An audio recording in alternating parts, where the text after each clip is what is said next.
women who have influence and who have brains and make things happen and change things around them, that doesn't fit with the picture that the woman should be subservient. So if you make her, therefore, evil, then men can say, look what happens when you put a woman in charge. These women were extraordinary figures of their time. Important discussions about issues like women's power, women's sexuality. All these stories about women in the Bible have sex in common. They have to be recast as evil. They are women who change the world around them.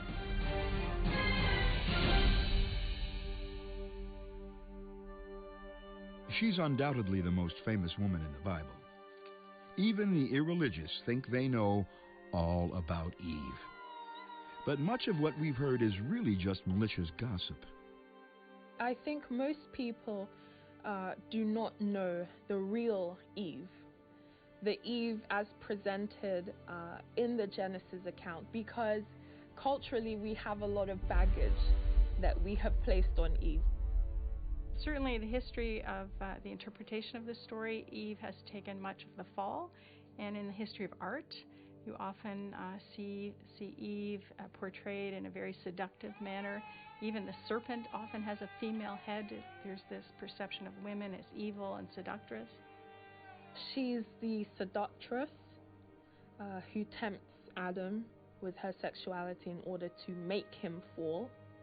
So sex is right there, often in the interpretation of the stories, right at the beginning, even though they're not ashamed of their nakedness at this point and presumably are innocent about sex. But the stories have been interpreted still so that she seduces him, which of course is about sex. But there's no word temptation in the Bible. There's no seduction. There's none of those aspects that tend to cast Eve in a negative light. Eve is not cursed. There's no Satan. There is no sin in the story. The word sin doesn't appear there. It's only in the later interpretations that becomes associated with Eve. What really happened in the Bible bears little resemblance to the story with which we're most familiar. Adam, the first man, is lonely in the Garden of Eden. God decides to create a companion, a woman from Adam's rib, or so the story goes. But Eve is not content in paradise. When the serpent suggests she try the fruit of the tree of knowledge of good and evil, Eve goes for it and tempts Adam to take a bite too. They are expelled from the Garden of Eden, and the human journey has been a struggle ever since. Eve tends to get a bad rap in early Christian literature, in early Jewish literature, and throughout popular culture to this very day. She becomes a symbol of the seductress, the temptress, as the one who is responsible for humankind's fall into sin, for the expulsion from the Garden of Eden. That's a very heavy burden to bear. Some scholars have placed Adam and Eve's home, the Garden of Eden, in what's now southern Iraq, at the confluence of 4 rivers. 3 major religions come together here too. Genesis 1-3 is a tale of origins. And it's not just a tale of origins, it's a sacred tale for people within the Jewish tradition, the Christian tradition, and the Muslim tradition.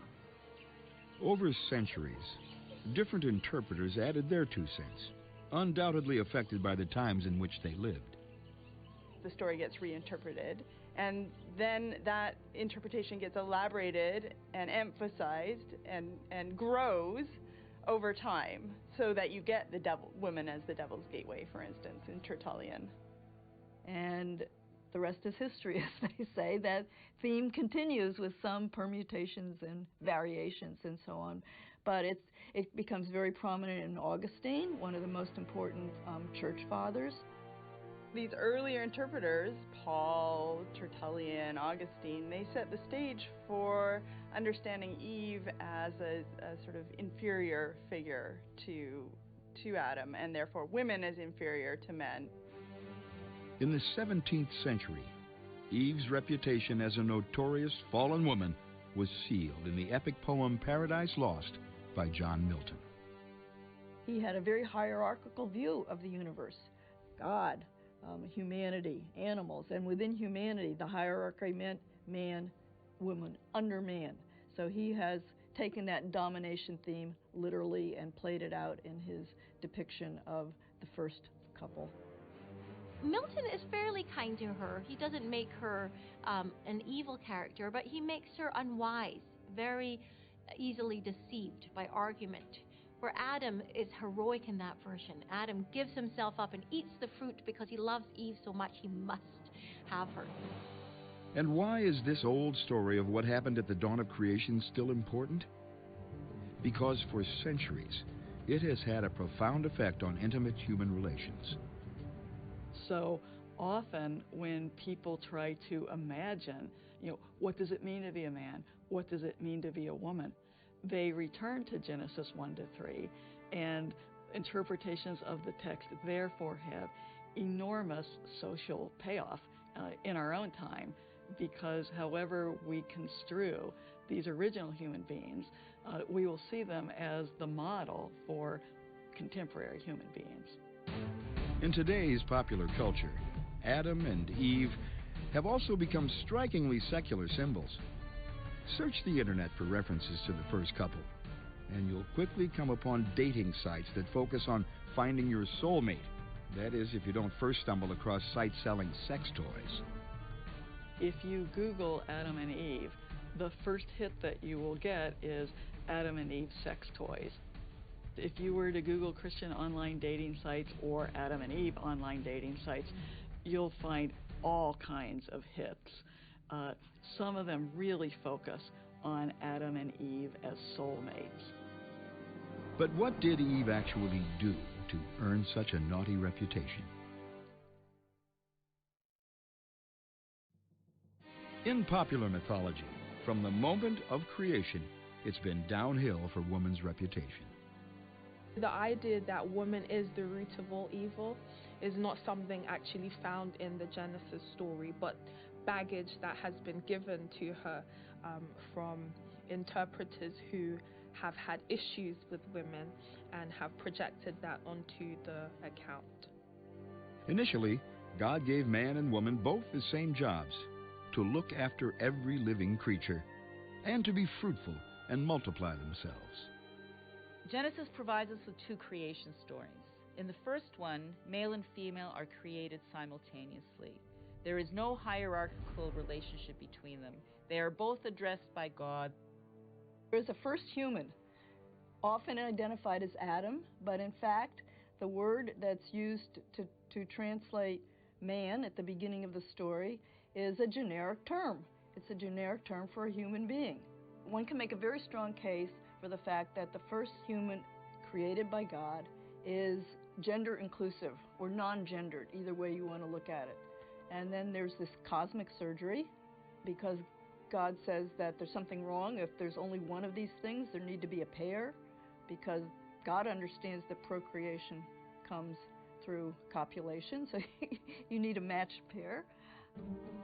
It's in the second story that woman is created from man's rib. And things get ticklish.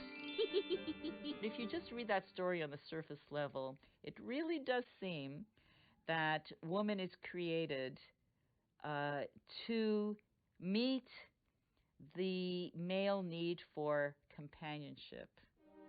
And she is then created out of a part of his body. And from that has been derived a social structure in which male are seen as dominant and women as subordinate. It's at that point that we really start to see the kind of gender politics of biblical text coming through. So Eve there will now be responsible for things that I suppose the first writer in the first story really wasn't interested in. That story is about order and creation and beauty and perfection. The second story is about humanity in all of its muddy intricacies, all of the things that can go right and all of the things that can go wrong. The text actually says that the woman is made as a helper to the man. But calling the woman a helper doesn't necessarily indicate that she has a subordinate role. By the time Milton wrote Paradise Lost in the 17th century, the word rib remained as the part of Adam from which his mate was created. The ancient meaning of rib had been lost. Another misconception is that there's a rib involved, that a rib is taken out of the side of the first human being. But in fact, that word probably should be translated side. Of course, that would make Eve separate but equal. Definitely not the popular interpretation in Milton's 17th century, and beyond. Not one to let the facts get in the way of a good story, Milton embellished the story with detail that simply isn't there in the Bible. Like that Eve convinces a reluctant Adam to work in separate areas of the garden, leaving her alone when the snake approaches. Most readers approaching the story don't realize that Adam is standing next to Eve during the whole episode with the snake or serpent. Biblical narrative, just the literary style of Hebrew narrative, always only has two people talking at once. So it's been misinterpreted as somehow Adam gets bewitched or beguiled or seduced by Eve and isn't a full aware partner knowing what's going on. But he is. He's standing next to Eve the whole time. We all know what happened after Eve met the snake. Or do we?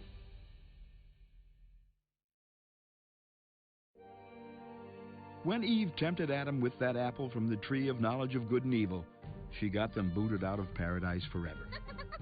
And ever since, women have been trying to shake the image of the seductive bad girl who needs the strong hand of a good man to set her straight.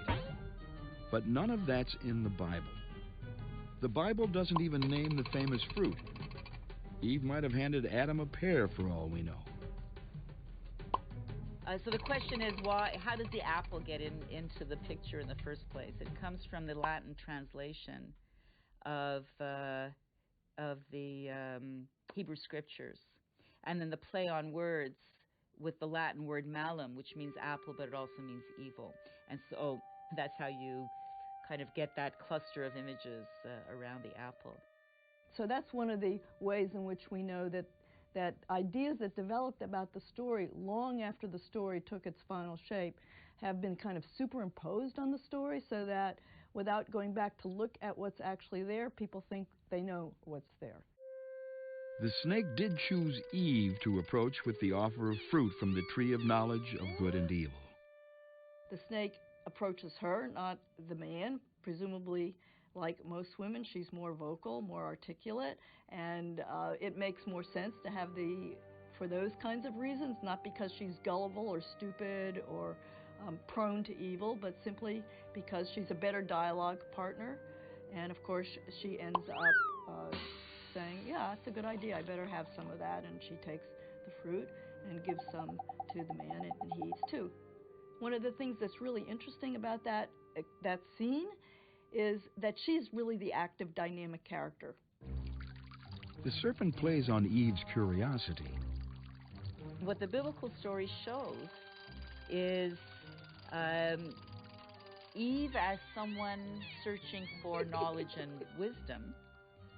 And that's the temptation that the serpent places before her, to eat of the tree of knowledge of good and evil, the knowledge that is enticing her, and that the serpent assures her will come to her if she eats of this fruit. That's what attracts her. And then, so generations have been taught, Eve tempts Adam with the fruit. Oh, does Eve trick Adam? No. No, Eve does not trick Adam. Eve simply says, here's some fruit, and he eats it. So there is no trickery. And the fact that he has no protest, doesn't say, wait a minute, hold on, is seen as something that is very telling, and perhaps the reason why when God comes looking for them in the garden, he calls out to Adam first. In antiquity, writers tried to fill in that gap by suggesting things. They suggested that she nagged him, that she said she wouldn't sleep with him again, all sorts of things. That she cried. Tears are woman's arsenal. That she cried, and finally he was persuaded to eat. Actually, the text never says anything like that. There's just a really big gap. She hands it to him. He eats. So they ate, and now had knowledge of good and evil that previously belonged only to God. When God challenges them, it's nobody's finest hour. God seemed to be angry at the disobedience of the couple. Adam, first of all. It's Adam whom God first addresses, and then Adam passes it off to Eve, of course. I think the biblical story does not portray her as an evil person. It assigns some measure of responsibility to the serpent and shows Adam as a gullible, passive individual. She says eat, and he eats. And then he tries to blame her, and she blames the snake, and they all get kicked out and given certain punishments. Now the first humans will be expelled from paradise, to stop them from also eating of the tree of life and gaining immortality too. Well, isn't that kind of mean? And I'll say, well, look when the expulsion comes. It's after all of the punishments. Would you really like to live forever, given all of the things that you're just told is going to happen to you? Even if it wasn't Eve's fault that the world's first couple got kicked out of paradise, life on the outside is tough. And maybe that's the point of the story. Life is tough. And so it tells us, why do people work? Why do people have pain in childbirth? You know, it gives reasons for that. And those reasons are that the humans didn't obey God. This story is a way of helping Israelites cope with the reality of their lives. The reality of their lives is how to survive in a rather uncongenial environment. They were agriculturalists, but soils were poor, rainfall was very erratic. There were 3 out of 20 years there were droughts. Famine was recurrent. Hunger was common. Work was very hard. How were they to understand that kind of reality? And so a story emerges, as it does for peoples across cultures. Why are things the way they are? According to some Bible scholars, the idea of man's mastery over woman has been wrongly generalized from a very specific need of ancient times, for more children.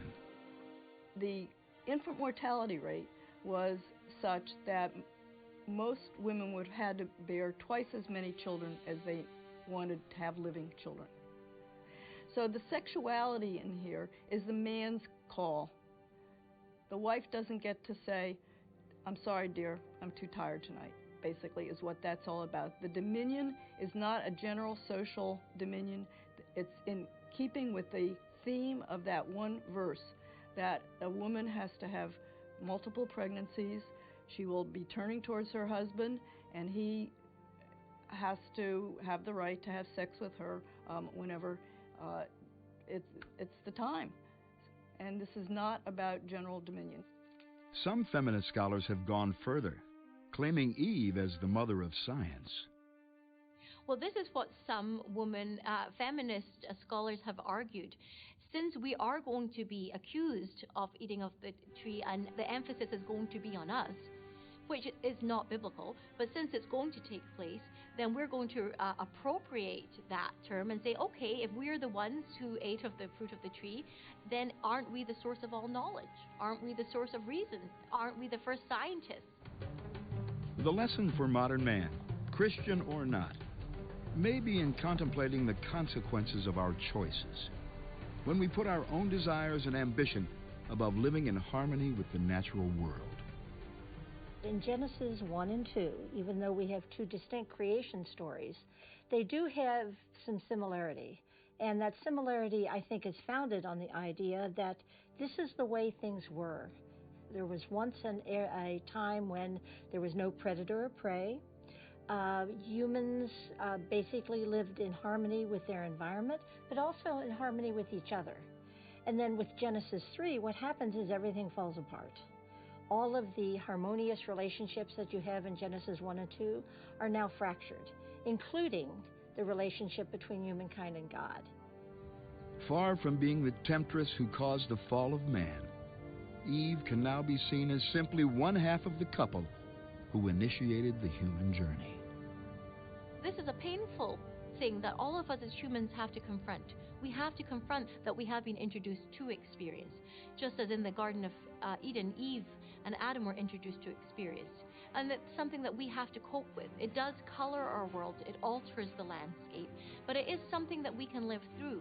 And John Milton at the end of Paradise Lost says, he gives us this wonderful image of Adam and Eve walking hand in hand out of the garden into a world of experience. And it's a very egalitarian image to see them walking hand in hand. And that's what I think we need to do in the modern world. Men and women have to walk hand in hand in this world of experience. If we want to be more spiritual, more intellectual, more virtuous bodily beings, this is what we have to go hand in hand.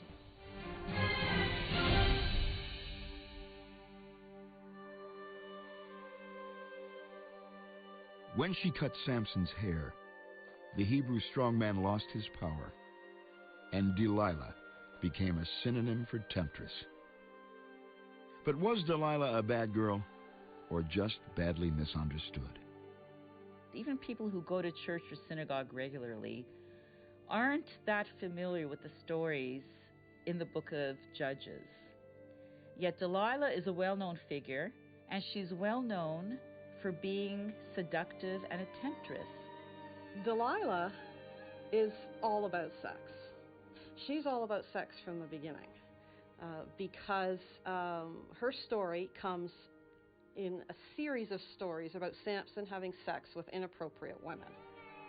It's the history of how Delilah has been interpreted, because artists and poets and writers have always loved wicked women.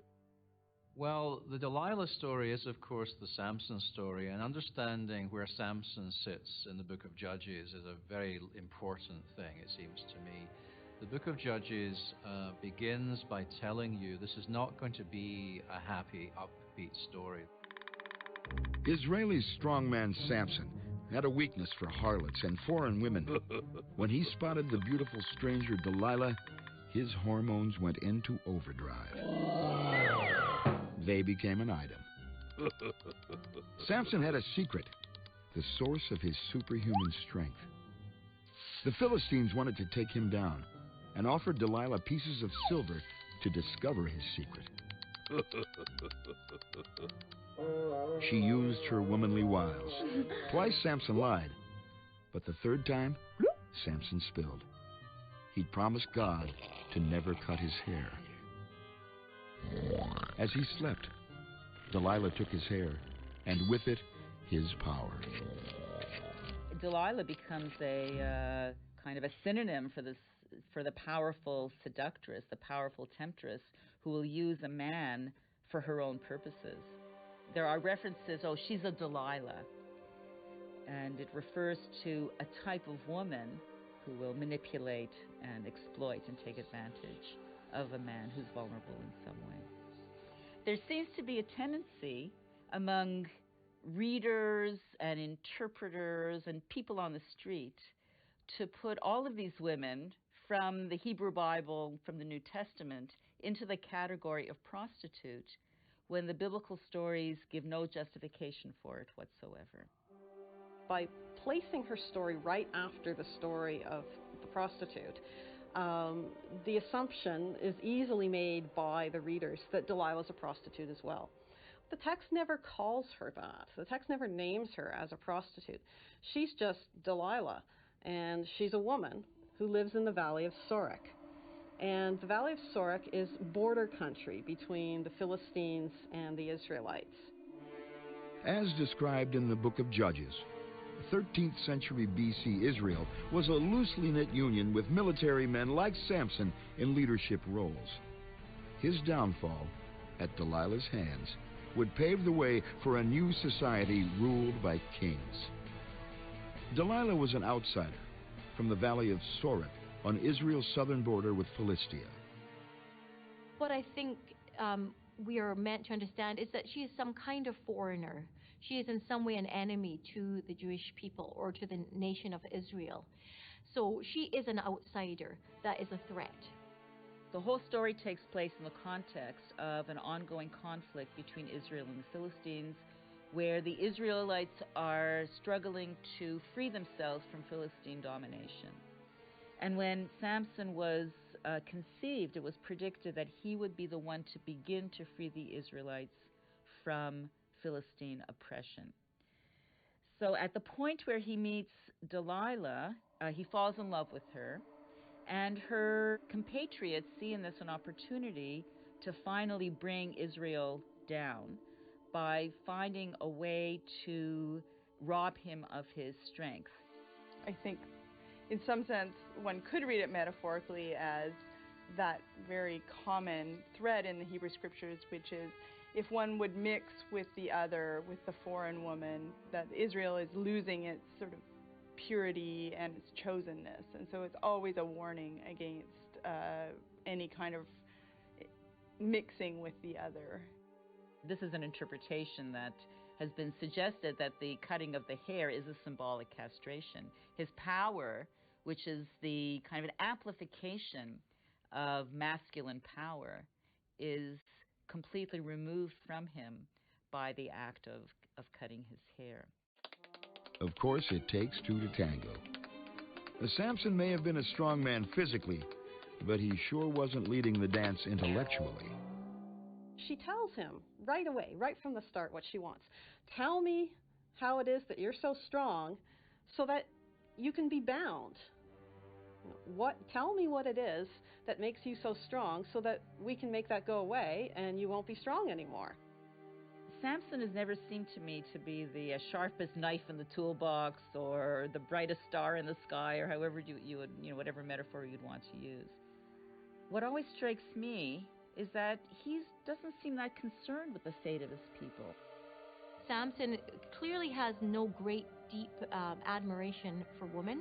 He sleeps with prostitutes. He causes his first betrothed to be burnt alive with her household. So this is not someone with a deep appreciation for the female sex or a great love for them. And so she puts herself in danger for this. And I think that to do so for economic gain is not a crime, necessarily. Even though the text does not clearly say that Delilah was a harlot, it's very definite about the fact that Samson visited prostitutes. And that wasn't the worst of his bad boy behavior. When she maneuvered Samson into telling her the secret of his strength and chopped his hair, Delilah became one of the most notorious women of the Bible, often distracting readers from Samson's bad behavior.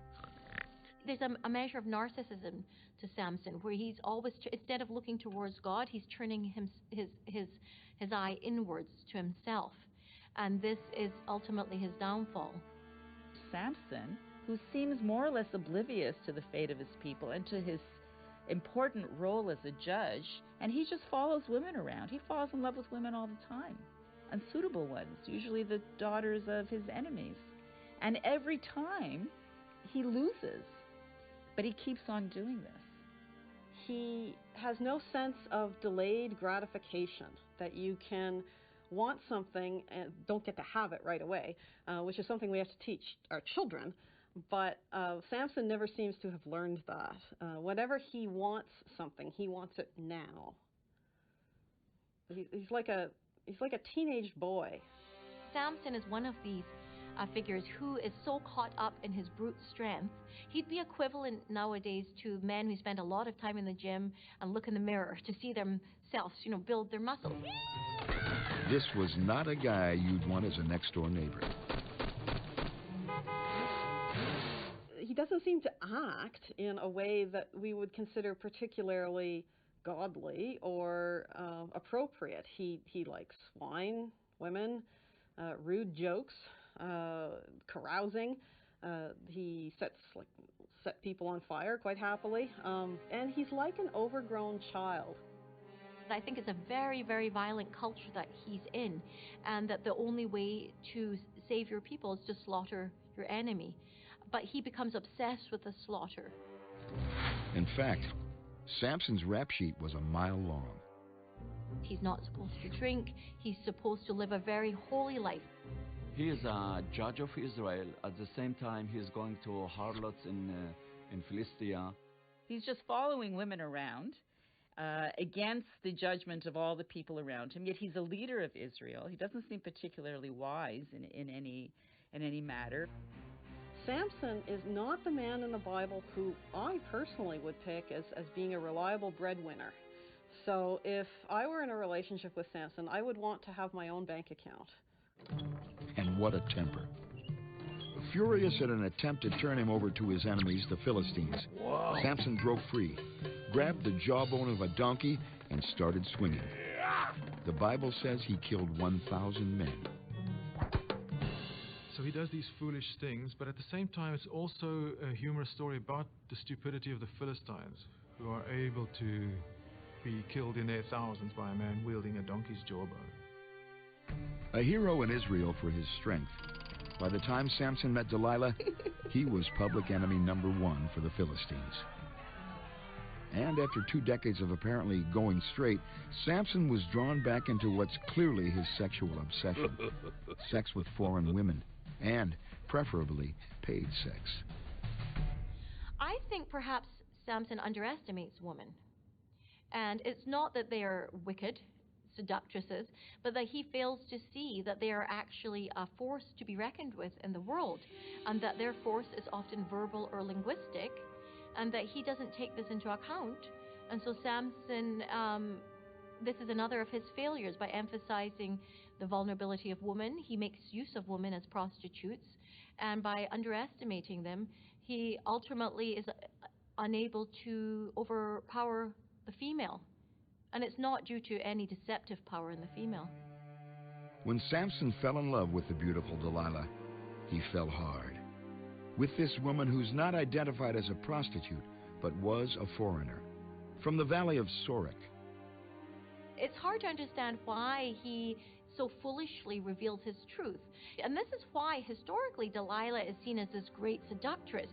There must be something about Delilah that is so above and beyond all women that he cannot resist her. And in the art world, Delilah is often shown as very erotic and sexually, physically seducing him. In Scripture, there's no emphasis on her physically seducing him. It's her words that are emphasized. That she is sort of rhetorically very powerful and persuasive. And that he succumbs to this rhetorical, that her rhetorical thrusts overpower his physical thrusts, and that he succumbs to this. When Delilah agreed to uncover the secret of Samson's strength and disarm him, history blamed her for Samson's downfall. For centuries, that was the common interpretation. But it's not the only one. Delilah has been known as a bad girl ever since she extracted from Samson the secret of his superhuman powers and then disempowered him by cutting his hair. But was it all her fault? In terms of interpreting Scripture, and in terms of, instead of reading with the text, you can read against the text and say, well, is there another way of reading this character?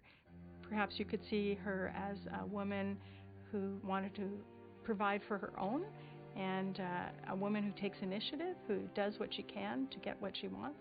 And maybe that's a woman you should laud, because there's a woman of power and using everything she has to get what she needs and wants. What I love is that the stories allow you to imagine both Samson and Delilah as real people with a complex emotions that compete with each other and sometimes undermine each other as well. And I would imagine, maybe I'm too much influenced here by the film, Samson and Delilah, that Samson either was so tired of being nagged by women and nagged by Delilah that he just gave in, or he simply, against his better judgment, began to trust her with tragic results. What if the person judging the scene of Delilah cutting Samson's hair is not an Israelite, but a Philistine? So what are we to make of Samson? And indeed, what are we to make of Delilah? Certainly, there seems to be a strong idea that at one level she's simply behaving as a Philistine should, which from a Hebrew point of view is a bad thing, but I imagine from a Philistine point of view is a thoroughly noble thing to do. So, as a Philistine, Delilah may have been fighting to preserve her own faith in multiple gods and goddesses against the Israelites' view of one God with a capital G. I mean, in terms of what the peoples generally believed about the gods, the Israelites, of course, are, in the course of this story, they're on their way from polytheism towards the idea of one God. And certainly the Mosaic Party, if we can call them that, are advocating the leadership. People like Joshua are advocating that. But even at the end of the book of Joshua, Joshua has to ask the people whether they're now going to leave their other gods behind or not. So there is what we nowadays would call pluralism, although the Bible would not look well on that kind of pluralism. In the Judges period, therefore, you have a people of Israel who are themselves unsure about this religious business. And you also have peoples in the territory into which they're entering, in the surrounding countries, all of whom have pantheons of gods. And they may have this or that god who's more important, but it's certainly a plethora of gods. It's not one. So one of the dynamics of the story surrounds the struggle between an emerging monotheism on the one side and a fairly traditional polytheism on the other. In this religious struggle, the Philistines were mortal enemies of the Jews, and Samson had killed many. So, the lords of Philistia paid Delilah to uncover the secret of Samson's superhuman strength. She's smack in the middle of a political war. We have to remember in those days that things like marriage and so on were not simply matters for individuals. It wasn't about feelings and romance. These things were all tied up with society, with economics, with inheritance, with political treaties and so on. And so the various biblical injunctions against marrying, with the foreign peoples are not to be thought of as fundamentally, I think, about ethnicity issues. It's fundamentally about political issues, allegiance issues, if you like. And the gods were entirely tied up with that. So, to marry into a family or to be involved in a sexual relationship in this way also involved the question quite quickly as to which gods you were worshipping. After Samson lost his power, he was blinded and paraded through the streets, finally to the temple of Dagon, the Philistine god of fertility.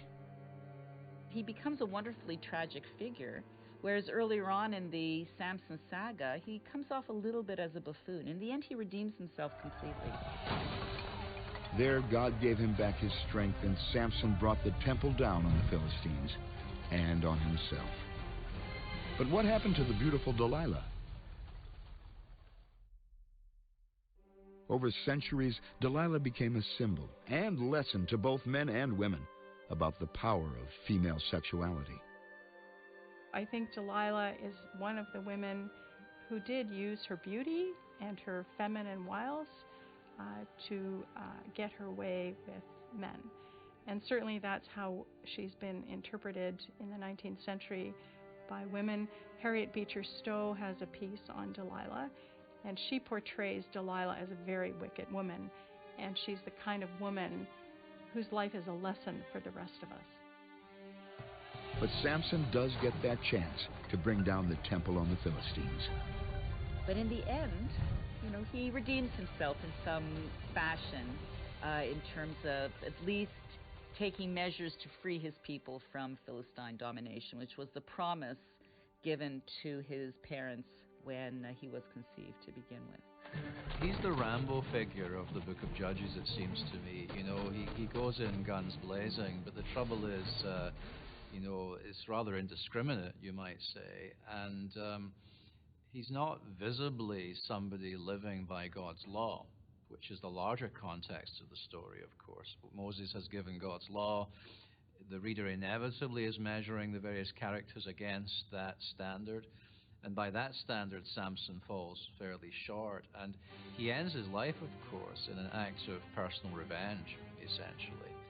I think you're left wondering what you're supposed to make of this character. He has focused on the physical. He has turned his way from God's truth. And so I think it's a consequence. And Delilah is an instrument used to bring about that consequence. Some scholars believe that Delilah was in the temple when Samson brought it down, and the lovers perished together. But that's just a theory. Harlot or heroine? Delilah was most likely a political tool. The whole book ends after Samson in societal dysfunction of a fairly marked kind, brutality and barbarism. And the author eventually throws his hands up in the air and says, you know, everyone who was doing what was right in his own eyes, because there was no king in the land. So the entire way of governing the people is up for grabs by the end of the Book of Judges. And that's what the story seems to be about.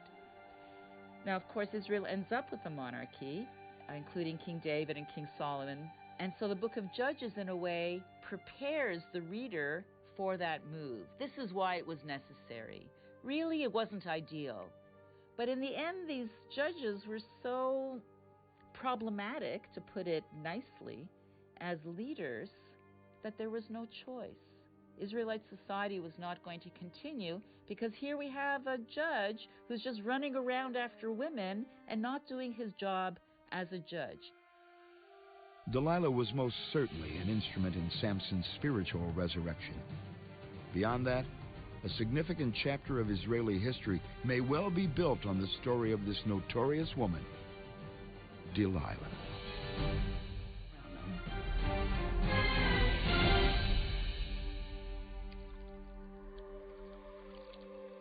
When King David saw her bathing naked on the roof, this married temptress drew the great king so powerfully that he risked everything, including his salvation. At least that's the guy's version.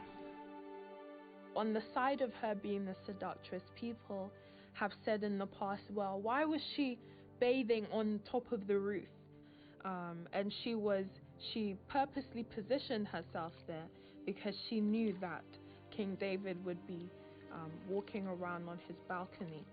This has been a very common interpretation of this story, that somehow Bathsheba kept tabs on David, that she didn't like her own husband or was looking to trade him in for a more powerful model, and so she set it up so that she would seduce David from afar. Until the 1960s, the common interpretation of Bathsheba's story wasn't exactly pro-woman. While her husband was away at war, the beautiful Bathsheba decided to take a bath on the roof of her home, aware that King David was watching from across the way. Smitten, the king sent his minions to Bathsheba's door with an invitation to a command performance at the palace. This was not smart, given that both were married, and in those days, women could be stoned for adultery. God was so not well pleased. But who's to blame? Was Bathsheba really a naughty temptress? Interpreters over the years, over the centuries, have wondered, because there's so many gaps in the story, whether Bathsheba went out onto the roof of her house in the evening, specifically because she knew David liked to take a stroll there, and that therefore she was setting herself up to be seen and desired by him. And probably the best example of this is the film, a 1950s film, David and Bathsheba, where you have poor David who is, distracted by the business of kings, and he happens to see Bathsheba bathing, and she appears to be making quite a show of it. And she looks over her shoulder at the camera, and we know that that's what she's looking at David and very aware of him looking at her. So poor David is distracted, sends for her, and as the scene progresses, she eventually admits that she has in fact been desirous of David all along, put herself in full view of him, and by the end of the story, it's she who's actually suggesting that if King David could do something about the little problem of her husband, then she'd be free to be his. More recently, interpreters, particularly women interpreters, have looked at that story and said, well, that's a very male fantasy, isn't it? That this woman would structure her life around trying to capture this man. Here's a woman who wants to simply have a bath on her roof. It's very common in this culture for a woman to do that. It was springtime. They collected rainwater on the roof. It was very cool in the late evening, and so it was a good time to take a bath on the roof. And she cannot presume that people are going to go out on their own rooftops and telescopically look down at her and want to know more about her. So I see her as this woman simply taking a bath. Kings being kings, he decides he wants her. And we already know from the text itself that kings get what kings want. So he sends for and takes Bathsheba. And she comes. How is she to say no? He's the king. This was the golden age of Israel, 1000 BC, and David was the golden boy, the son of a shepherd who faced down the giant Goliath and killed him with a slingshot, a major turning point in the war between Israel and the Philistines. David became an army commander, ultimately conquering the Philistines and establishing Jerusalem as Israel's capital. At just 30 years old, this war hero was chosen by his country's elders to be the second king of a united Israel. David's life story shows how even the great must obey God's laws. He had been king for several years and several wives when he met Bathsheba. And he's being described at this point in the story as being very successful, being the king after God's own heart. There's no reason to think he's suddenly going to go off the rails, as it were. And so the story, particularly how abruptly it's introduced, is fairly striking, I think. When David spied Bathsheba on that roof, her husband Uriah was away fighting for his country. Why wasn't the king? The story does not explicitly tell us why David is still in Jerusalem, but it does make a pretty strong hint that there's something wrong with him being there, because 2 Samuel 11 begins by telling us in the springtime, at the time when kings go to war, David stayed in Jerusalem, which is puzzling to begin with anyway, as to why he would be sending everyone else off to war, and he stays behind. Whatever put him at the scene, pre-feminist interpreters were all but unanimous about where to lay the blame for what happened next. Modern scholars are not so sure. I don't think she's tempting him, and I think she also has no choice when he calls for her. I think of Bathsheba as actually sexually assaulted by David. Not everybody reads the passage in that way, but I think that Bathsheba has no choice but to lay with the king. Otherwise, you're in a great deal of danger. All versions of the story agree on the immediate consequences. So when she becomes pregnant, she realizes immediately that this is going to be her downfall, so that she has to tell King David. When she told the king, it didn't go well. He already had lots of wives. The story tells that he's got, a number of wives that he'd collected along the way as he was rising to power. But the problem here is that he has lain with the wife of one of his army officers, and this is not a good thing. And that's when things fall apart for David. He is caught, and he has to cover up the deed. So the first attempt is to call Uriah back and try to persuade him to sleep with his wife. Because if Uriah will sleep with his wife, and then everyone realizes that she's pregnant, well, the child will obviously be taken as Uriah's. In the biblical story, he refuses out of solidarity for the troops, for the other soldiers that are sleeping in the field and roughing it.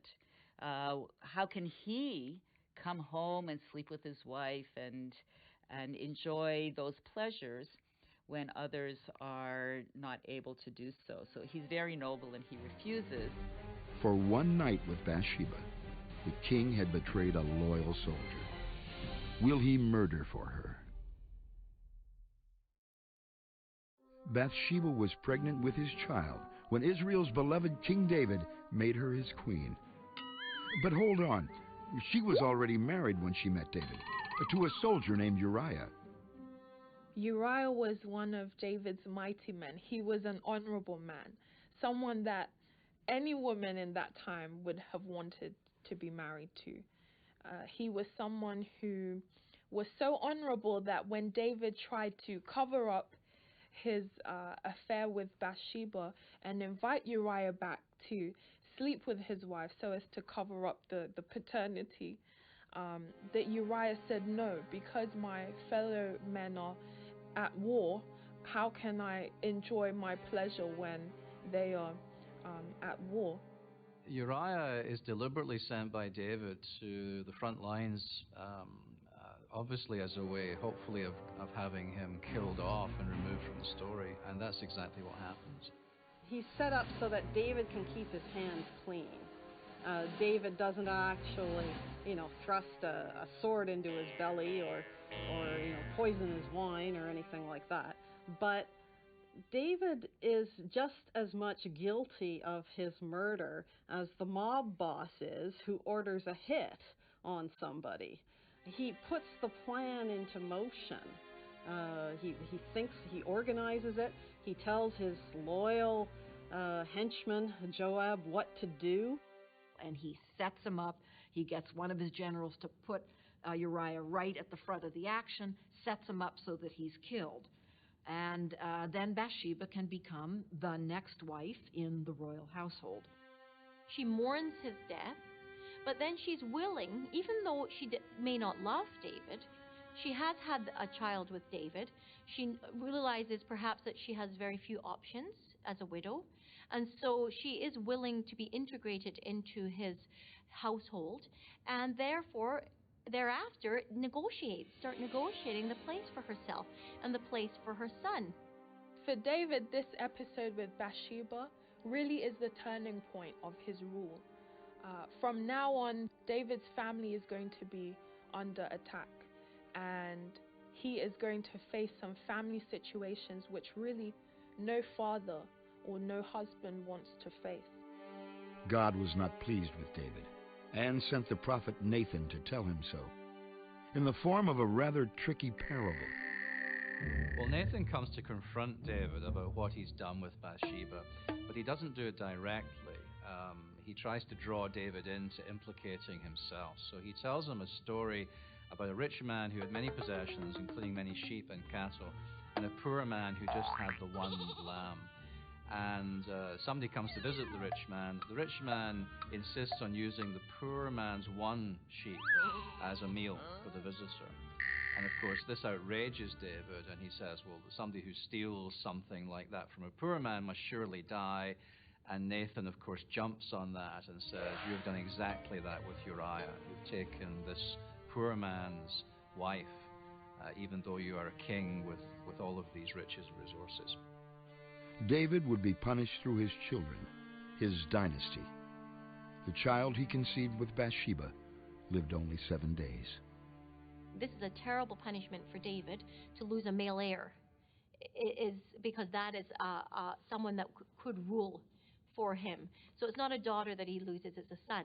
And that is God's way of showing that his inheritance is lessened in some way. But this is also, of course, a punishment for Bathsheba. It is her son as well. And he goes through a real period of lament. He recognizes his sin. He fasts. He throws himself on the ground. So he is really repentant for the sin that he commits. But God will not allow him to go unscathed. He must have a punishment for taking this little lamb of the one, poor man, instead of being with and using his own little lamb. What the loss of the child does is it brings a turning point in the relationship between Bathsheba and David. And there's an interesting verse that says that after that happened, David comforted his wife, and Bathsheba conceived. Bathsheba produced another son. This one, Solomon, grew up to be as famous as his father and as troubled. And Solomon is hope for his mother, because he's not only named Solomon, but the prophet Nathan gives him a name, Jedediah, which means beloved of the Lord. And so here, Bathsheba is affirmed. She is someone who has come through loss, but has hope for her future. Bathsheba all but disappeared from the story for what amounts to years. We don't know what happens to Bathsheba between the birth of Solomon and Solomon actually becoming king or about to become king. And that's, again, very typical of Hebrew narrative style. Hebrew narrative style only introduces characters when it needs them. And if she's not needed in the story, then we don't hear anything about her. It doesn't mean that she's not there. It doesn't mean that she's not doing whatever she needs to do. In fact, behind the scenes, Bathsheba was one busy lady. After Bathsheba gave birth to King David's son Solomon, she never looked back, but began a transition from victim to political powerhouse. She had 3 more children with David, but it was Solomon she worked to get on the throne. We have to remember that in the ancient world, that women's status was usually determined by the status of the man to whom they were most closely linked. And for Bathsheba, that would be through her sons. The point is that if you're not the queen mother, then you're nobody and you're cast aside and you have to fend for yourself. As the king aged, the dysfunctional family he built exploded into bitter rivalry over who would be the next king of Israel. There was no love lost between rival half-brothers Adonijah by another of David's wives and Solomon, Bathsheba's child. Both from the ancient text itself as well as from sociological looks at monarchies, the time when the factions are fighting for the throne is a very dangerous time. What we do know, and we see again here in this story, is that the queens, so the royal household of the queens, begin to play those politics. And if they're a powerful figure, they can help get one of their sons on the throne. When King David took to his deathbed, Bathsheba made her most controversial move, and this one was all hers. She reminded King David of a promise he'd made to see their son Solomon take the throne. But did he ever actually make that promise? There's a very mysterious promise that David is alleged to have made, which is resurrected in 1 Kings chapter 1, which doesn't visibly appear earlier in the story. And I think you're left to wonder how much of this is the king being reminded in his dotage of something that, in fact, he never said. Even if Bathsheba was once a victim, she was now fully in charge of her destiny and her sons. And so Bathsheba comes back into the story because she is vying to get her son Solomon on the throne.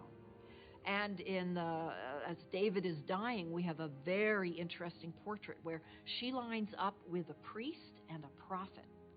And that coalition, I mean, they're portrayed in the story as 3 individuals, the queen, the priest, and the prophet.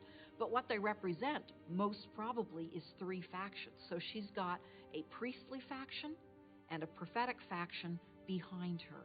And they line up to get Solomon on the throne.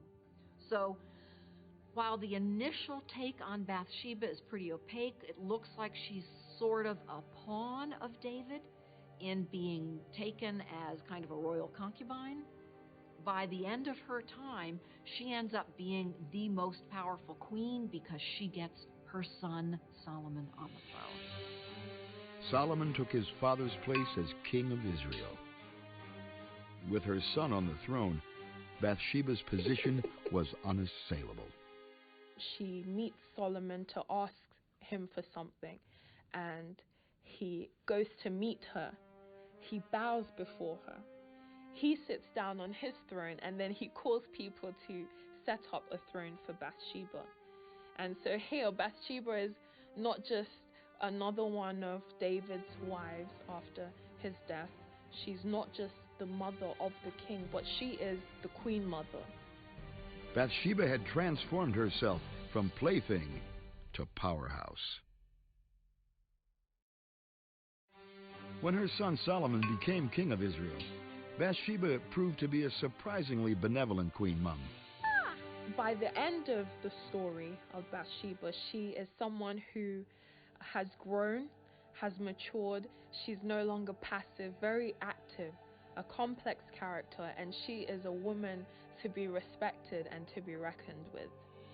In the popular romantic versions of the story of Bathsheba, so much is lost, including the relevance to our lives today. Bathsheba's involvement with David is such that it points to a flaw or a weakness in David's character. David is at a high point of his career. We've seen this in our culture. Somebody in ministry, they have money, they have everything, and then they're faced with a situation of temptation, and they take because they can, and they think there are no consequences for them. But in the situation of David, in many ways, this is the beginning of the unraveling of David and his kingdom, because he never recovers fully from this. There will be repercussions in his life and the life of his family. A heroic story of a woman who perhaps was sexually assaulted, who had to work with a very powerful man and work through her relationship with him, no matter what her feelings were towards him, and ultimately have her own son, the flesh of her flesh, become the most powerful figure in Israel. And so seeing it today, a woman who's in a bad situation, who's at the mercy in some ways of powerful men in her life, who does what she has to do in order to survive. And it may not be admirable what she has to do, and we might not agree with what she does, but she's the best judge of what she needs to do to ensure her own survival. Far from being a seductive temptress, Bathsheba was helpless before the king's desire. But over the years of her marriage, she grew into a political powerhouse who built a dynasty. Who would have thought that Bathsheba, another man's wife, turned widow, now a wife of the king of Israel, would have become such a beloved character, would have been the mother of Israel's wisest and arguably greatest king.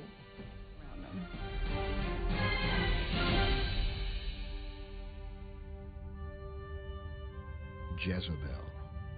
Her name, in a modern dictionary, is the very definition of a wicked, shameless woman. Jezebel, she is the archetypal villain. She is the most sort of evil woman in the Bible. She is held up as the example of what woman can be if you allow women to have power. They will destroy, they will emasculate. And so we have this saying, in contemporary language, so-and-so is a Jezebel. And, what they mean by that is a woman who is, promiscuous, but also controlling, a bit of a harpy, I suppose. The text portrays her as a wicked woman who fights against the God of Israel. So it's them against us. Jezebel was a princess from Phoenicia who married the Israeli king Ahab. She was a faithful follower of Baal, the pagan god of fertility. Jezebel's Israeli husband tolerated his bride's religion, even allowing an altar in Baal's name to be built at the palace. God was not amused. and sent his prophet Elijah to confront the royal couple. Jezebel fought back, and heads rolled. Many, many heads. Not very ladylike. The story about the dangers of mixing, right? The dangers of impure religion or impure practice. And they're also interested in really working with these ideas around sexuality and foreignness and the worship of idols and that sort of thing. In the late 800s BC, the Middle East was in turmoil. To keep from being swallowed up by the powerful Assyrians, Israel built alliances with her neighbors. Even after the reign of wise King Solomon, many Israelites were still drawn to paganism. There would be harsh consequences, dramatically illustrated in 1st and 2nd Kings with the story of Jezebel. Jezebel was actually a princess from one of the Phoenician city-states. And so she would have grown up in a royal household and was married in an arranged marriage between that city-state and the royal family in Israel. So she came into Israel as a queen and was quite powerful. Most of those royal households would have had multiple wives. Almost every king that we know of in the ancient world had more than one wife because all of those marriages were political. Kings married in order to form political alliances, both within their own state, say with powerful families that they wanted to marry into, or with these international alliances. And so the story takes place in a situation where we have a really strong division between the northern and the southern kingdoms. And often in the biblical account of this time period, it's written from a southern perspective. So the people in the north and the kings of the north and the queens of the north are portrayed in a negative light because they're in a conflict with people in the south. Jezebel's a great Phoenician woman, right? She's very loyal to her own faith, and she's loyal to her own kingdom. And, you know, marriages were made to make political alliances. Was she a good Israelite woman? No. When Jezebel became queen of Israel, she brought more than political power. She brought her own pagan belief system. The wider religious context of that story goes back to the pretty widely shared polytheism of the ancient world. Different cultures surrounding Israel had different names for their various gods, but fundamentally the religious structure was very similar. And Baal, the god Baal, who lies at the heart of this story, that is actually an abbreviated form of a much longer title, Baal Hadad. So the god is Hadad. The word Baal simply means Lord, and the Bible abbreviates this simply to Baal. Hadad is the storm god. He's a storm god well known across the ancient Near East. So he is the god whose job it is to bring the rains, to bring the thunderstorms, to replenish the land, and therefore bring fertility. So the background really to this story is which god controls fertility? Which god controls the rains? Is it Baal Hadad, or is it Elijah's god, Yahweh? Modern archaeology takes us into the world of the Ahab and Jezebel story. We also have archaeologically evidence for female figurines, and we call these Astarte plaques or Asherah plaques. It depends on the scholar that's looking at them. We don't quite know exactly how they relate, but they will often depict a woman, often bare-chested, perhaps standing on a lion, perhaps holding snakes, and we find these in the archaeological record. Israelites, especially in the north, were still attracted to the pagan gods, and it's possible that Jezebel was a popular figure with the common people. Perhaps it was resistance to the powerful pull of paganism that led biblical writers to brand Jezebel as, well, as a Jezebel, evil personified. People who did not loyally follow the religion of Yahweh and Yahweh alone, and Ahab and certainly Jezebel fall into the writer's sights as evil characters. And so they write the story that way. They put their theological understanding on the story. So when you read the story in 1st and 2nd Kings, Jezebel comes off as a bad character. Jezebel certainly had influence with King Ahab. After their marriage, he allowed his beautiful wife to erect an altar in the palace. an altar to the pagan god Baal. So far, Jezebel's really done nothing wrong, except marry a king and remain true to her faith. But she's not called Jezebel for nothing. When Jezebel married Israel's king Ahab and influenced him to promote her pagan faith, she was on a collision course with the Hebrew prophet Elijah, and this was not a woman to back away from a fight. She had some run-ins with a prophet named Elijah, who was giving Ahab a run for his money about some of the things Ahab was doing. And Jezebel, on at least a couple of occasions, apparently didn't like what Elijah had done, and also didn't like the way King Ahab was dealing with Elijah. Jezebel imported 450 priests of the god Baal into Israel, and for a while it was party time for pagans. Cross-cultural marriage like that, the queen would probably come with some of her own retinue, and probably maybe even a priest from her own religion, and it would be tolerated in the regime into which she married. For Jews, Baal worship was akin to Satan worship for Christians today. Still, the actual text of the Book of Kings painted a dark enough picture of Jezebel without the leap made in later interpretations, that she was a prostitute. As a queen, I really doubt that she would have done much to undermine her power. And, queens didn't need to act as a prostitute. They had all kinds of power already. But it also fits the picture of the disparagement of a foreign queen.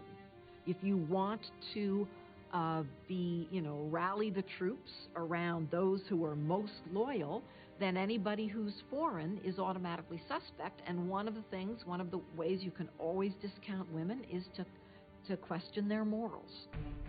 One of Jezebel's most notorious traits being stronger than her husband, the king. Jezebel is a very interesting character in her own right. She's presented as an extraordinarily strong character, first of all. And it's the most striking thing about Jezebel. Ahab is presented as a very weak king. He spends most of the story doing what other people tell him, actually. Women are what we would certainly call oppressed. They are considered to be second-class citizens. And so what the stories do with women is interesting. They do one of two things. They ignore them. And so we have very few stories about women of that time period because they were just, if you will, part of the scenery. Or if they were powerful women, then they were written into the stories. But often, powerful women were written into the stories as evil. Jezebel ordered many Hebrew prophets murdered. And when the prophet Elijah went to the king to try to get him back on track with God, King Ahab would have none of it. What? Ahab had clearly gone over to the other side, and Elijah must do something dramatic to get him out of the clutches of Jezebel and her pagan gods. It was showdown time on Mount Carmel. The challenge: which faith could set alight a sacrificial altar and prompt the end of a devastating drought? Elijah begins the story by announcing a drought. That's highly significant. Elijah shows by doing that his God is real, has the power to bring a drought. In the story as it develops on Mount Carmel, the prophets of Baal try to get their God to deliver rain. He's completely unable to do so. So that's where the religious ideologies clash, and this is really a contest, if you like, between gods as to who proves himself to be a real god and which of the gods are simply fictions. Jezebel's 450 pagan prophets performed a hopping dance for an entire day. Nothing happened. Then Elijah prayed to the Hebrew God, and immediately the altar was consumed by fire. I think it's written as a fairly direct piece of polemic against pagan polytheism. Elijah goes out of his way not just to show that Baal is no god, but actually to make fun of Baal. There's a fair bit of satire in this story. And so I think the story is really designed to show the Hebrew reader that Yahweh is real and these other gods are in fact not. In the end, it was Yahweh, Big G God, who won the day. Elijah showed no mercy and executed the pagan priests. In the story itself, Jezebel is blamed as being a thoroughly bad person, but in some ways she's also respected as being a very strong person. I mean, she is the main character in the story, it seems to me. She's the main opponent of Elijah, and she's formidable enough to get Elijah to turn tail and run at a certain point in the story. So she's blamed, but she's not trivialized, if I can put it that way. After the showdown of Mount Carmel, Elijah fled the country, afraid of the wrath of the powerful Jezebel. After years as Queen of Israel, Jezebel had become an unstoppable force, ruling even the king. Various points in her story along the way have to do with, her very kind of emasculated, weak husband Ahab, who, wants a vineyard for a vegetable garden or something like this and can't get it, so he pouts. The king coveted a vineyard belonging to one of his countrymen. When the man refused to sell it, Jezebel took charge. Jezebel got a bad rap, but part of it was deserved, and particularly in the story of what we call Naboth's vineyard.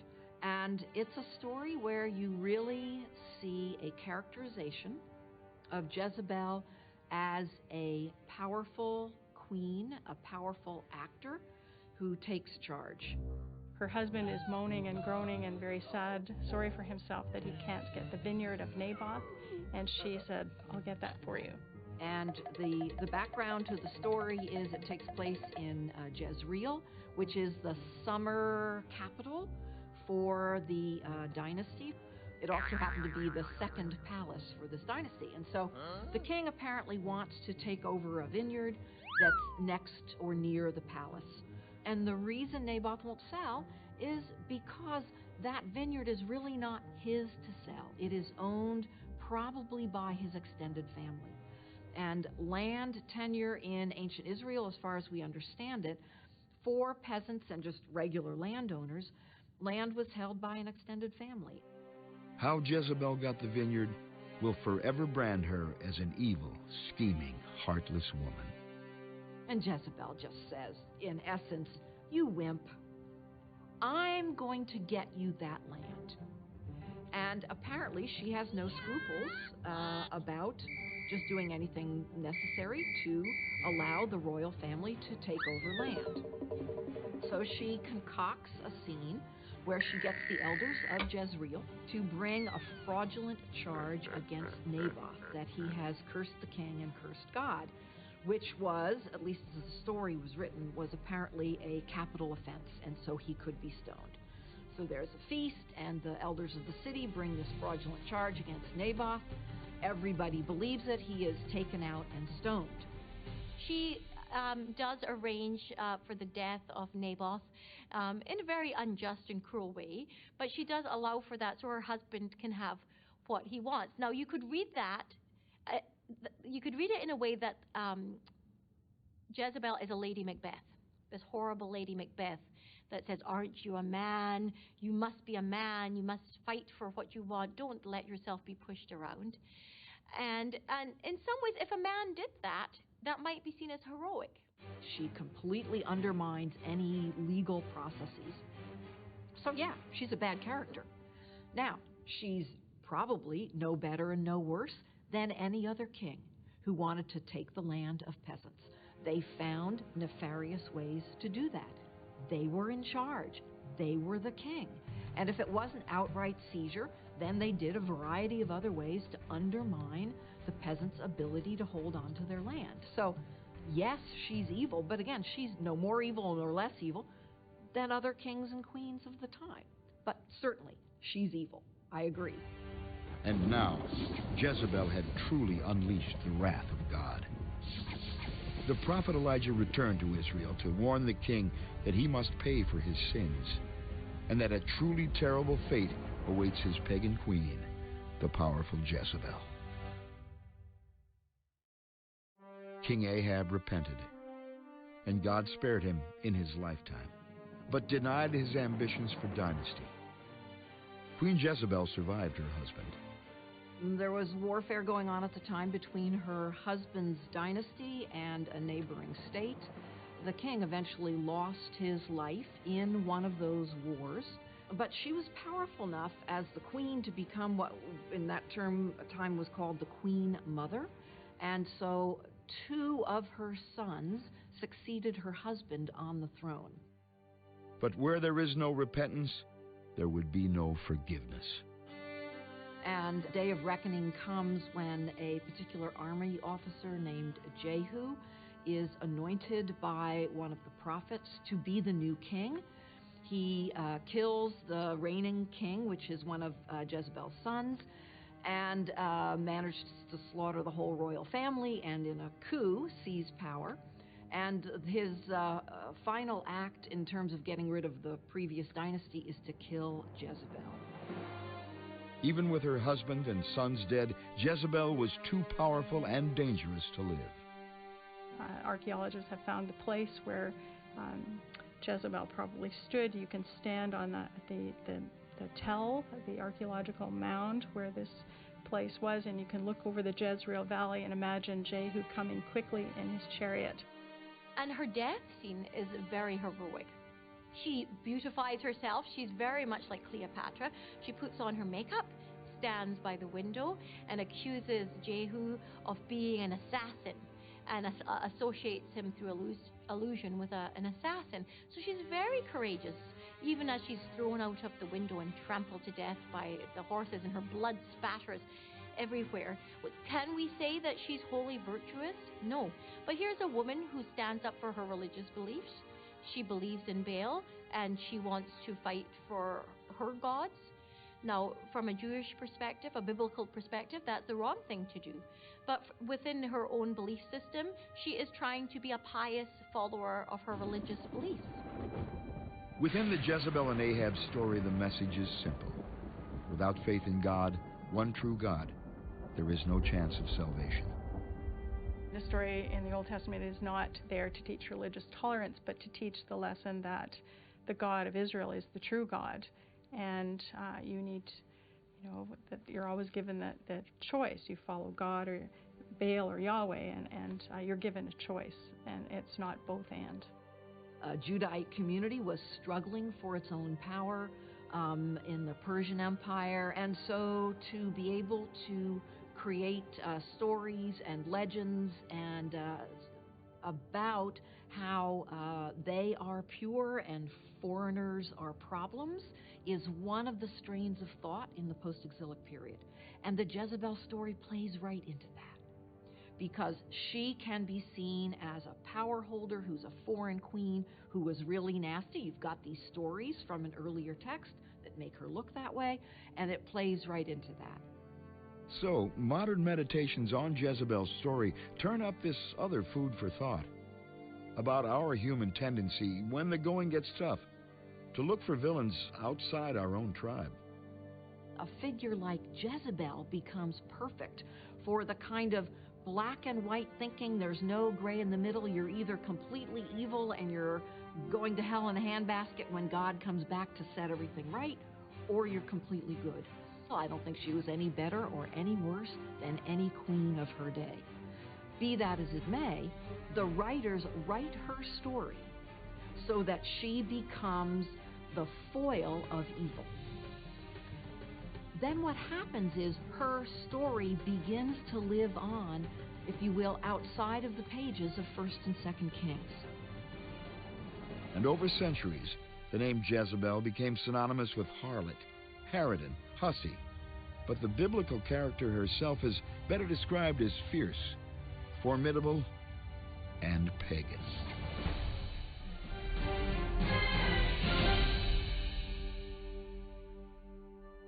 She won the throne in a beauty contest. But Esther is one beauty queen who earned her people's respect, even if it took centuries. Sometimes critics have called Esther, the book of Esther,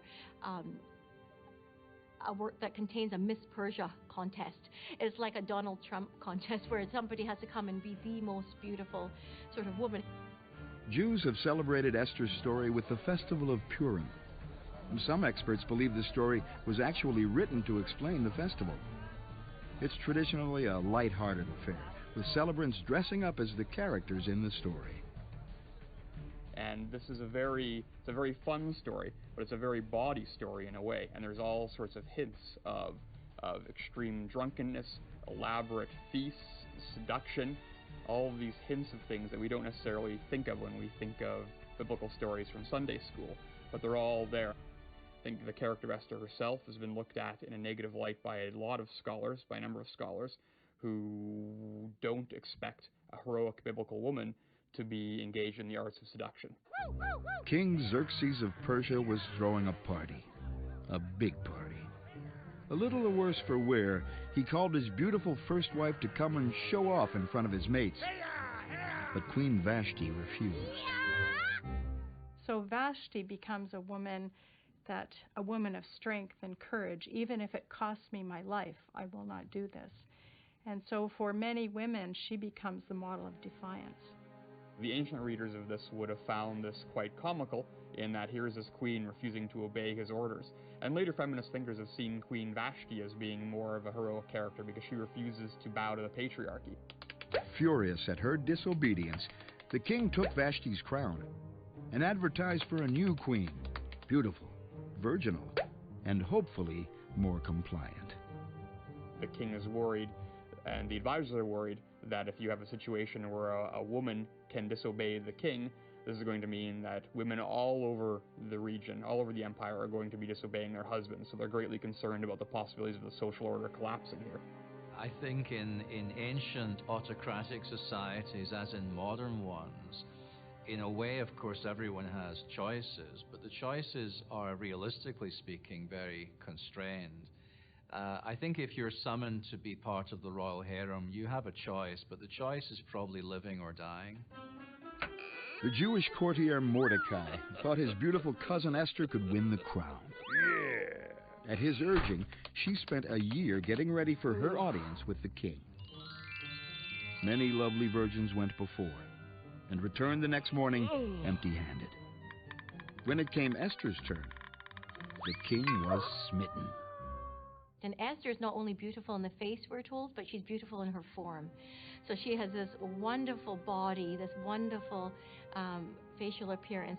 She's perfumed for 6 months and has other beauty treatments for another 6 months. So for 12 months, she has to become the most pristine, beautiful object, even smelling, the olfactory sense of Esther.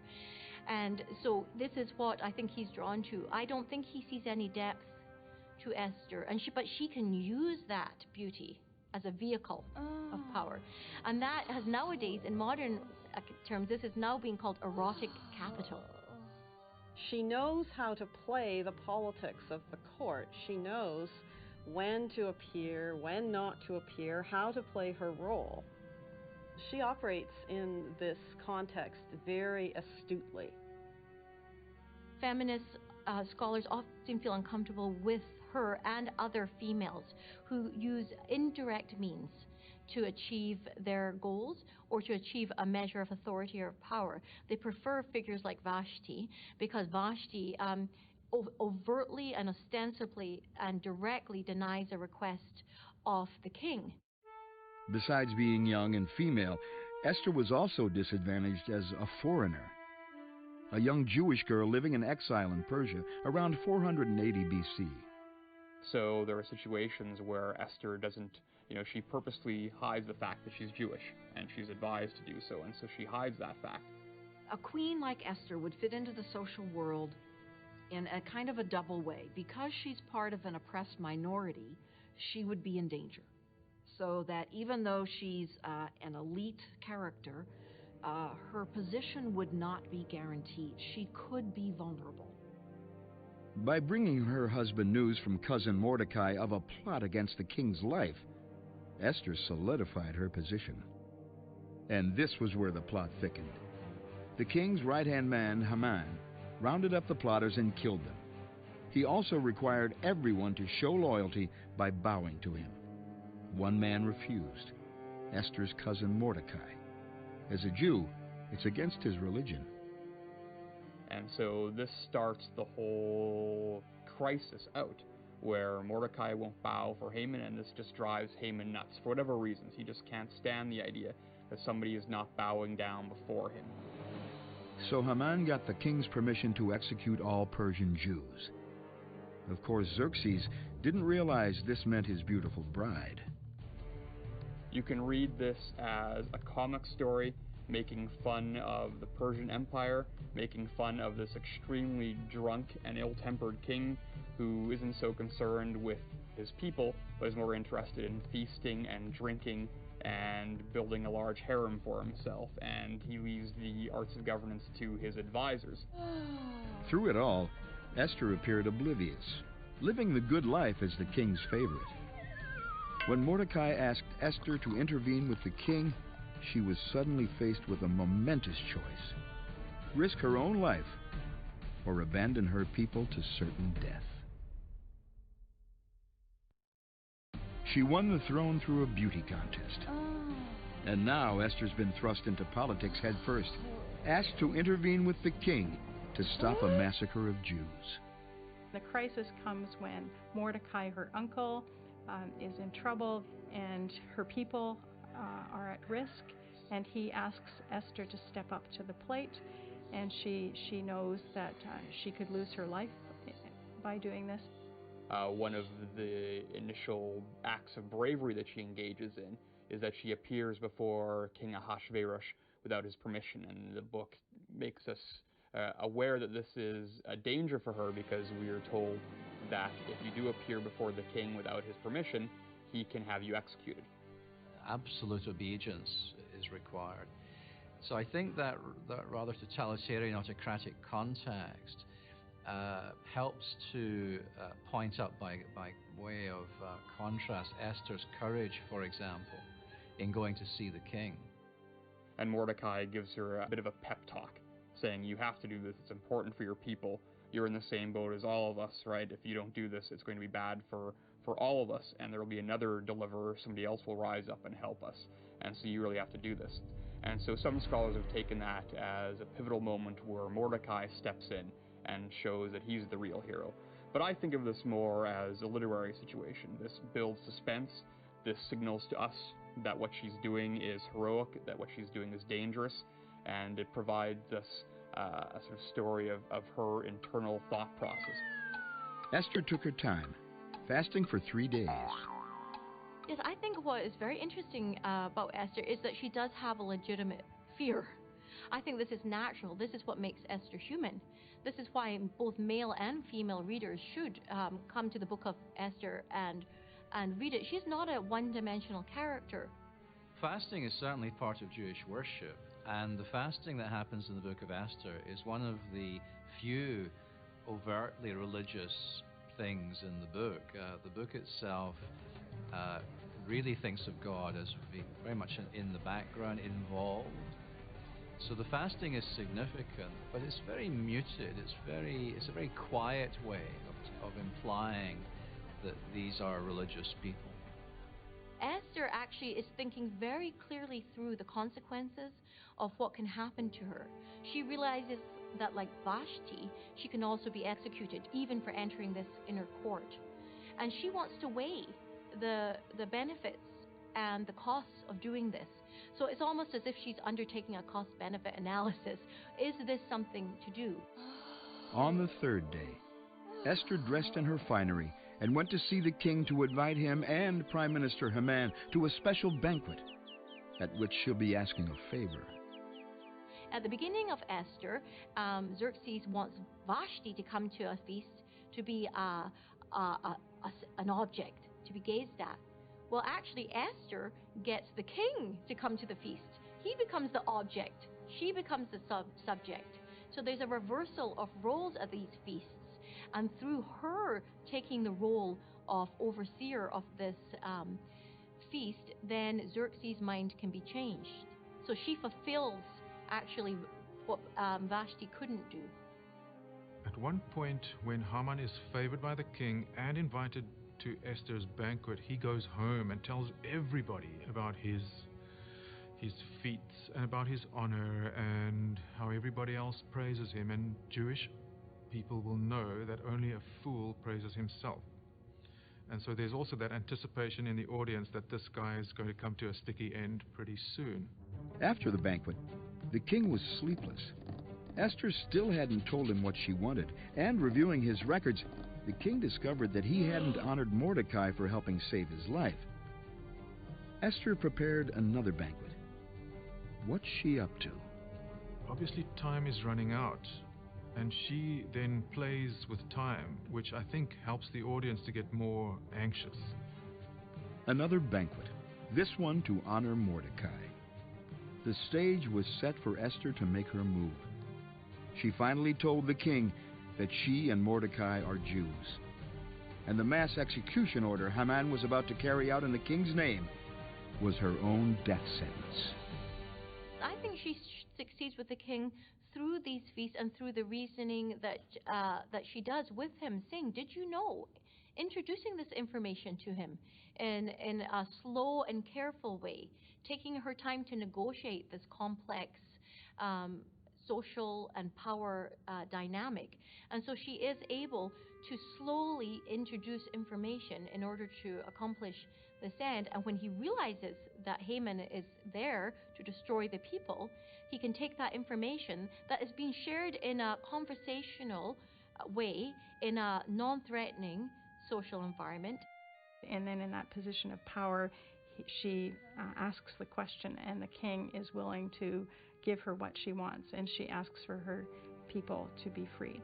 Here's Esther, who could merely survive and could merely exist in the world as a beautiful being, as an object. And yet she is willing to come out of the closet, expose her Jewishness, expose her unique voice, and act as an agent for the Jewish people. After Esther's confession, the king stormed from the room. He must choose between his wife and his most trusted advisor. King Xerxes stormed out of the banquet, at which Queen Esther finally revealed her Jewishness. She had taken an enormous risk. She asks the king for a favor, which is to protect her people from destruction. And he says, the king says, well, who would want to destroy your people? Well, it's that wicked Haman who's right over there. And the king gets upset and has to go out and collect himself out in the garden for a bit.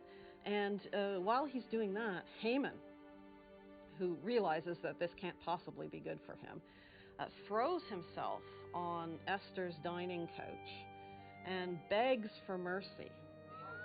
When the king re-entered the banquet, he saw Haman pleading with Esther for his life. If we can imagine Esther reclined on her dining couch, and Haman having thrown himself upon the couch somehow in close proximity to her, perhaps kneeling on the floor and draping himself across her, the king comes back in the room and he sees Haman practically on top of his wife. So his first reaction is, what? He's trying to destroy her people, but first of all, he's going to try to rape my own wife right here in my own palace? So that doesn't signal good things for Haman. His act of supplication is misread by the king as an act of belligerence or aggression. And it's another one of these comic misunderstandings that occur in the story that drive the narrative. Haman will be hanged on the very gallows built for Esther's cousin Mordecai. By the end of the story, when Haman's about to be killed, he is bowing down at Esther, begging for his life. And we have a complete reversal from the beginning to the end. And this reversal had been engineered by Esther, the beauty queen with nerves of steel. You might say she is more Machiavellian. And from a feminist point of view, that shows intellectual strength and is just as equal a form of resistance as a direct confrontation. And in fact, insisting that a woman be able to directly confront a man is insisting that she use a masculine technique, which is confrontation.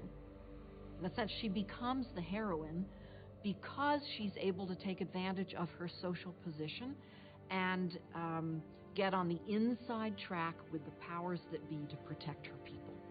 And so we have all of these different elements of reversal that play out and make this a fun story. And the reader's aware of all of this as it's playing out, and that's sort of the fun tension that we have as readers, where we see how this is going to play out negatively for Haman, and we know how he's going to get his comeuppance.